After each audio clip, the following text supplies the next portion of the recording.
Welcome back to B2B Growth. I'm Logan Lyles with Sweetfish Media. I'm joined today by James Kessinger. He is the CMO over at Hushly. He's a repeat guest, and he's joining us again on the show to hop in on our 5 Things series, where we've been talking to guests about the 5 things that they can't live without in work, in life. We've got some great tips from folks on tools they're using, partnerships, all sorts of great things. James, welcome back to the show, man.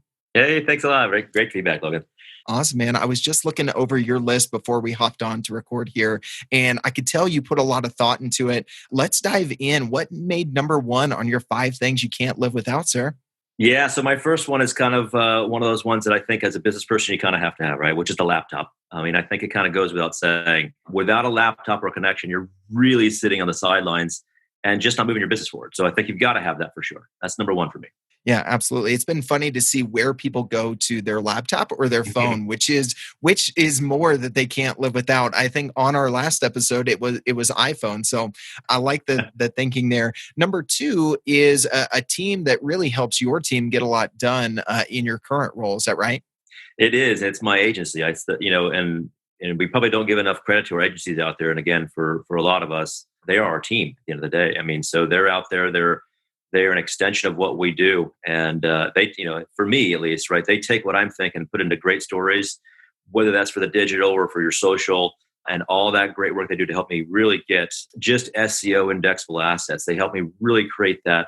And without those guys, I think I'd actually probably be pretty dead in the water. It's a lot of writing, a lot of, sort of storyboarding and everything else. And they take time to work with me on that, a lot of that stuff. So it's good.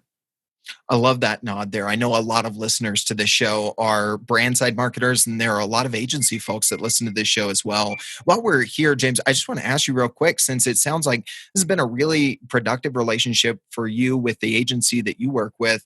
Any quick tips, anything come to mind that either from the brand side or that your agency does really well, or something that you guys have done to make the relationship fruitful and productive? Is there something that comes to mind in the way that you guys have set up that relationship recently? Yeah, I mean, a lot of it takes time, like anything else, right? But it's the trust factor. I mean, I know who, my content people are. I understand who my strategists are. And really just trusting, once you build in sort of the baseline of, hey, here's who we are as a company. Here's what our voice is. Here's what we want it to be. Here's what we want to be. And you have some time to kind of really let that play out. You can let them do the job, right? And a lot of times it just comes down to reviewing things, understanding if you've got changes happening in your business, as we do when we're either doing new product launches, or I see where the market's moving in a different direction and I want to have a voice in there, giving them the ability to give time to put some thoughts around it, think through what's going to happen, and then go do it. And I think we've had good partnership with our agency. And I think it really starts with the foundation of trust and just believing that they're going to go do their job and they're going to put the best people they've got to help you go achieve whatever goals you've got to go to. I love it. Absolutely, man. So number 3 on your list of 5 things you can't live without is something else work related. And it really is a big part of your tool stack as a marketing leader today, right? It is. And so, the drum roll, right? But it's intent data, right? So intent data for me is really important. And I think without intent data, my analogy is it's sort of you're in a dark room yelling at everyone without knowing who's in the room or why they're there or what they care about. And with intent data, it's kind of like turning on a flashlight. You identifying those in-market buyers who are looking for your solution and something that you offer, right? Who may have never found you. And I think, the ability to kind of cut through the noise out there, and you have folks that are probably looking for things who may be tired of raising their hand and, they're just sort of tired of holding it up in the air, right? So for me, intent data is very critical, whether I'm doing any campaign. And I use that basically first to kind of drive everything I'm going to go do, right? It's just, who am I going to go talk to? Who's in market right now? Because those are the folks who are pretty much the warmest people out there, whether they know that your brand or not, right? And they have a need that's around what you're doing. So for me, I start with intent data. And without that, again, I think I would just be throwing, ad campaigns out there. You're throwing emails out into ether, and just basically just being a bad marketer at the end of the day. So I think intent data really helps you become just a better marketer, whether you're doing ABM campaigns or whether you're doing, just broad campaigns, whether those are brand campaigns or anything else out there. I think intent data is what you need to have. Yep. I think a lot of marketing leaders that I respect are championing the same sort of mentality, whether you want to phrase it as ABM is B2B or ABM is just good marketing. I think a lot of folks are, saying very similar things there that Right. it just needs to be. Otherwise, you're standing in a dark room yelling at you don't know who, Everyone in right? the room. Yeah. Who knows who's in the room, right? For that matter, Right, right? right. And everyone in the room, if anyone's in the room, right? Like we could Yeah. go down that analogy for a while, man. Awesome. Number 4 on your list is a recurring theme on this 5 thing series. It's definitely part of my day to day. And I don't know how Yeah. I would have the job, have the customers, have the partnerships, have the potential customer conversations that I have every day if it weren't for LinkedIn. Tell us about your reliance on LinkedIn, James. Yeah. So, man, LinkedIn, I think, and I did a case study for Bombora because for me it is a lifeblood, right? I think from a sponsored content perspective, but past that, right? I think there is no other business community like this in the world, right? It's a great platform to drive awareness or demand generation, while at the same time finding qualified candidates for roles that you may be hiring for. I mean, it's sort of that ubiquitous platform, right? Where business people talk about business things out there, right? This is not Facebook, it's not Twitter, it's not Instagram, right? This is literally a business community out here, and they care about business things. They have business problems. They have business solutions. So, for me, it is the platform where we spend a fair amount of time. Whether that's me talking out there, our company talking out there, or we're doing sponsored content, or again, if we're doing hiring. I think that's what I always find is people keep their profiles on LinkedIn more up to date than any resume, right? And it's a public thing, right? So any of your coworkers or your boss, right? They can all look at it. So largely it's pretty factual data. You know what I mean? Because you get a lot of people embellishing whatever's going on and usually a resume. So I think it's important, right? And I think it sets a level playing field out there about who this person is and kind of what they're doing and who they are, and your ability to talk to them for that matter.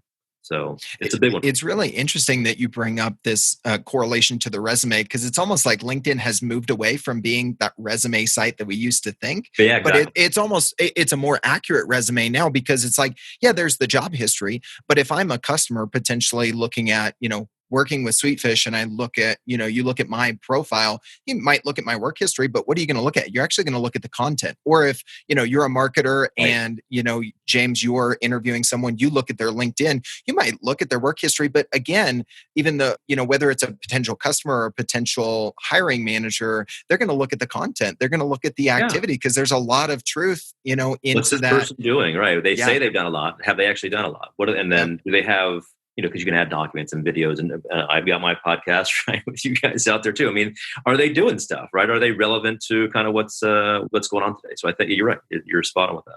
Yeah, it's interesting to see that come full circle, man. All right, so we are going to round out your top 5 with one that I just love.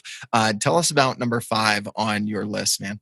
Yeah, no, it's I left it last for a purpose, right? So it's our customers, right? And I saved it for last because it's the most obvious. And I don't know if people use it number one, but it's a good one to end on, even though really it's probably number one for most people. Yeah, we've been debating. Is You know this what I a mean? count down or a count up?